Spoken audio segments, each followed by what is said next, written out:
past. Here now with more is the niece of Martin Luther King and the author of King Rules, Dr. Alveda King. Good morning to you. Good morning. Real pleasure to have you, back here on the show.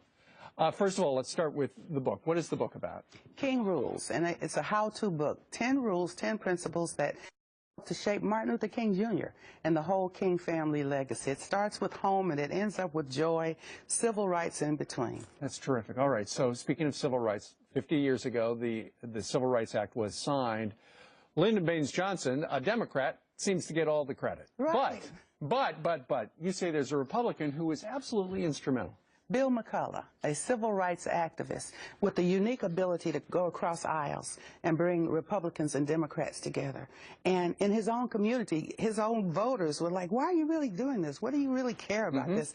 And so he did this just out of character, out of courage, and he crafted this civil rights bill, worked hard to get the votes across the aisle, a Republican, a conservative. So take us back 50 years ago.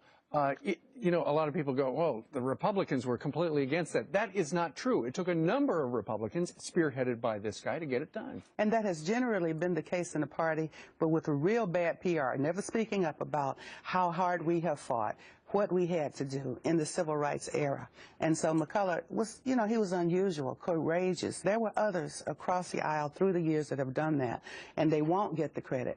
But for, you know, Lyndon Baines Johnson, I think he just did it because he cared about, you know, wanted to honor Kennedy as well. But he really wasn't that excited about it. It was McCullough who was doing the work to bring those parties together. You were just telling me another story that I had not heard about regarding Richard Nixon, how Richard Nixon came to the assistance of Dr. Martin Luther King. Now, Richard Nixon, my uncle M.L. was in jail, Martin Luther King Jr., and Nixon wanted to get him out. He says, well, we need to help the guy. Let's get him out. And his advisor says, too hot, leave it alone.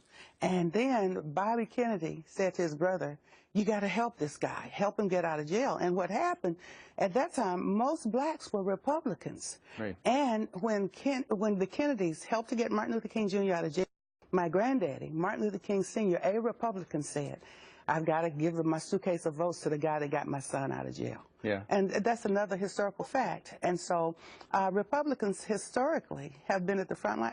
Was not Lincoln a Republican? He absolutely was. Independence. You know, we're going to celebrate that in a couple days. So people forget about it. And people forget that Martin Luther King was a Republican as well. That's right. Well, not really a Republican. Let me take that back. He was an independent. And he said that I might have to speak to either party. His daddy was a Republican, right, not Martin Luther King. All right.